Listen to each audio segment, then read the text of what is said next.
back to Underrated Movies. I'm your guy, I'm your man, Mr. Elton Henry. And today I'm going to talk to you of another film,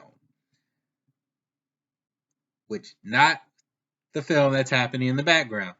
I'll talk about that one later. Red, starring Bruce Willis, Morgan Freeman, John Malkovich, and Helen Mirren. It's a story about retired secret group of CIA agents known as Red come out of retirement after discovering their own organization is trying to assassinate them. Bruce Willis, a retired Red, yeah, or former Black Ops, former Black Ops, recruits his old team to band together and stop the mysterious assassins that are trying to kill him and his newfound love girlfriend. And I'm gonna pause this. And the last time I watched this movie was about a month and a half ago when I saw my grandmother and put it on for her, and she actually enjoyed this movie. And I actually forgot. I remember I saw this movie in theaters, and I thought it was one of the most enjoyable, probably one of my favorite Bruce Willis movies that I've seen. That I really like out of his performance in this. He plays was it uh Mosley? No, not Mosley. Frank. I think Frank. Uh, where he plays a retiree Black Ops agent who's looking for a connection. He's looking for romance, and so he's been having conversations with this what do you call those? Telemarketer for like some time now. And you can see the charm kind of playing out, and he keeps ordering. I guess no, he like orders some sort of like gift or something from her, like a little like postcard or something. Like he orders it from her just so he could talk to her,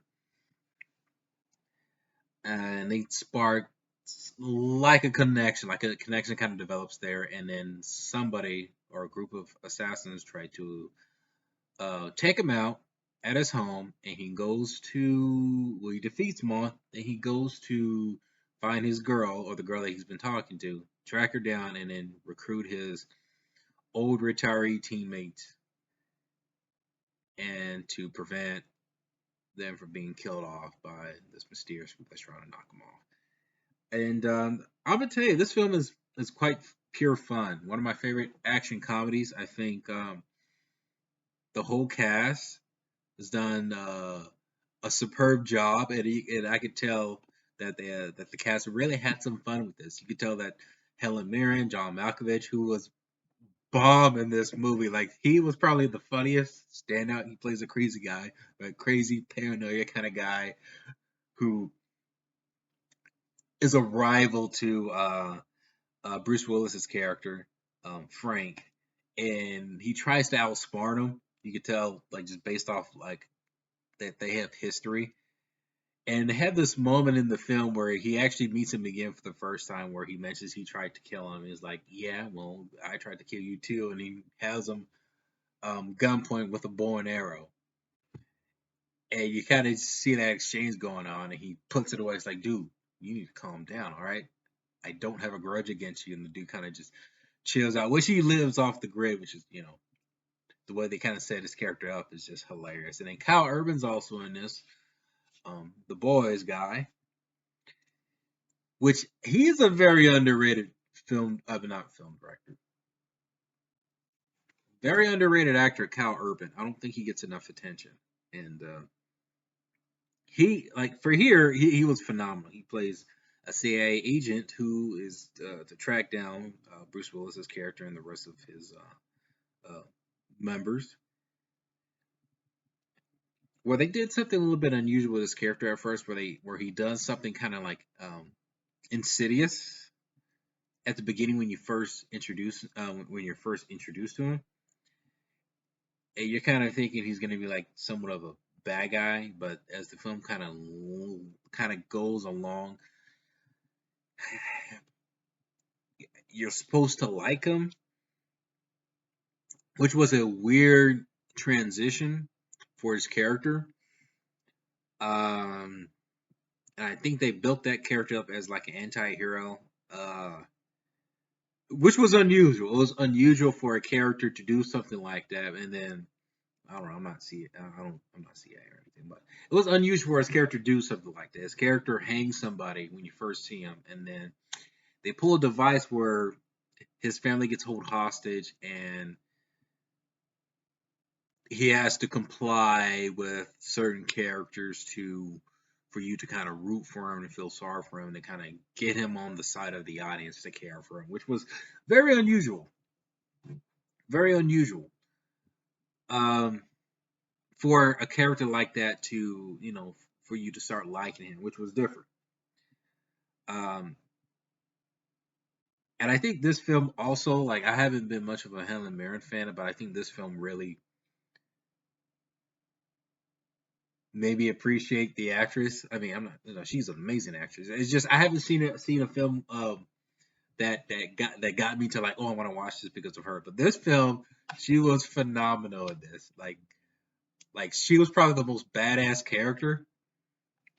I think her character was like a weapons expert, where she kind of just blasts out with a bunch of different weapons. I don't remember what the big machine gun she had, but she was a lot of fun in this film. And then Morgan Freeman with his sly kind of like perverted self in the film. I think his character's built like kind of like like he specialized in silencers. Uh, I thought the film had a good balance of action and comedy, and I actually liked that they tried to match the humor of their physicality, since they're elderly and they can't do the amount of action, let's say like a 20 or 30-year-old person would do.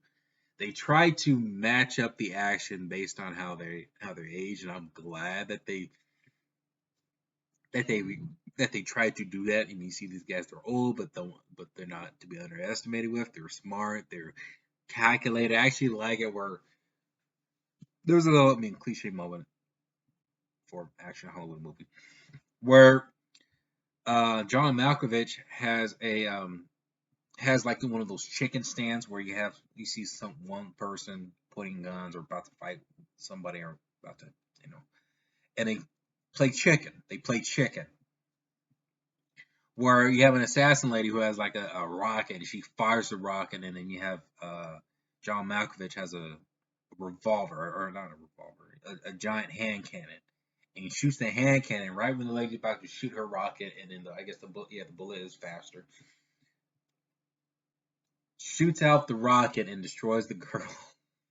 And he says like, "Oh man, my ass," because the girl insulted him, and which one is the best, probably one of my favorite action scenes in the movie. Um, I love this physicality that the filmmaker in this movie chose to kind of show that these guys are not what they used to be, but they could still manage fighting off against assassins and against whoever. Um,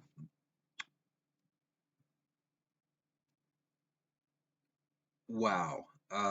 This film, I think, might still be available on HBO Max. I saw this revisited again on HBO Max, and yes, I have the DVD. One of my favorite films of 2010, uh, which I didn't see the sequel to it, but I didn't think it needed one. I thought the film was perfect for as it was. Which I feel like once the film came out, I feel like the hype died down for it.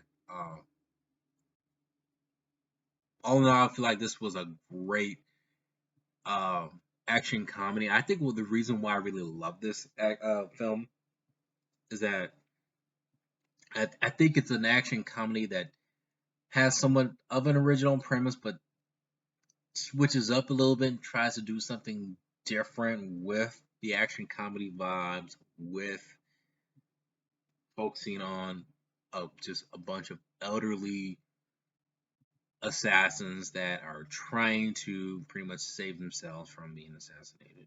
But I thought this was a pretty fun film. Pretty fun film. Really good film. Red, have you seen it? Comment below, let me know. And what is your favorite underrated movie?